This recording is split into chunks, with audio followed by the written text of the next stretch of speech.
So BBA plus LLB ఎలాంటి వాళ్ళు చేస్తారు? ఇది కూడా 3 ఇయర్స్ కోసం 5 ఇయర్స్ ఉంటుంది కదా మామూలుగా. ఇది జనరల్గా బీబీఏ చేసిన తర్వాత లా చేయాలంటే మళ్ళీ 3 ఇయర్స్. అవును, కాబట్టి 6 ఏళ్ల బదులు 5 ఇయర్స్ ఇంటిగ్రేటెడ్ కోర్స్. అంటే ఇది ఇండస్ట్రీలో స్టూడెంట్ని మల్టిపుల్ యూజ్ చేసుకుంటారు, అంటే మల్టిపుల్గా ఉపయోగపడతాడు.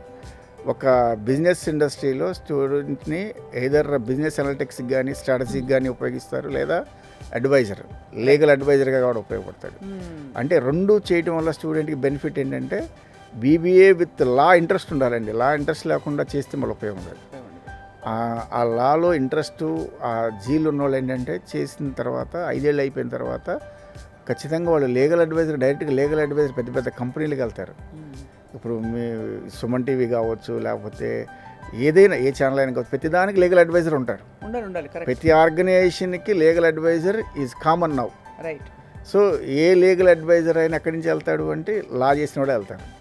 ఆ లా మన దగ్గర డిగ్రీతో పాటు లా అంటే 5 ఏళ్ళు 6 ఏళ్ళలో చేయాల్సిన కోర్సుని 5 ఏళ్ళలో కంప్లీట్ చేసుకుని లీగల్ అడ్వైజర్గా నెలకు వచ్చి దాదాపు 60,000 నుంచి ₹1,00,000 సంపాదించిన పిల్లలు ఉన్నారు.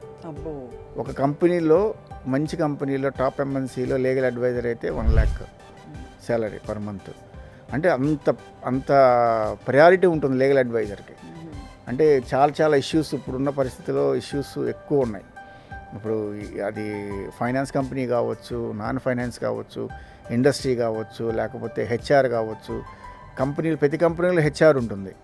హెచ్ఆర్ అనేది ఎలా అయితే ఉంటుందో లీగల్ టీమ్ అలా ఉంది. ఇప్పుడు అంత రిక్వైర్మెంట్ ఉంది లా చదివిన పిల్లలకి. అండ్ దాంతోపాటు బీబీఏ కూడా ఉంటే ఉత్త లా చేసే బదులు ఆ ఇంటిగ్రేటెడ్ కోర్సులో ఒక ఆరా ఉంది దానికి. అవునండి. అంటే ప్రాక్టీస్కి వెళ్ళే వాళ్ళు కొంతమంది ఉంటారు. డైరెక్ట్ కోర్టుకి వెళ్ళి ప్రాక్టీస్ చేసుకుందాం, ఆ కేసులు హ్యాండిల్ చేద్దాం అనుకునే స్టూడెంట్స్ ఉంటారు. ఆ ఫ్యాషన్ ఉన్న వాళ్ళు ఉంటారు.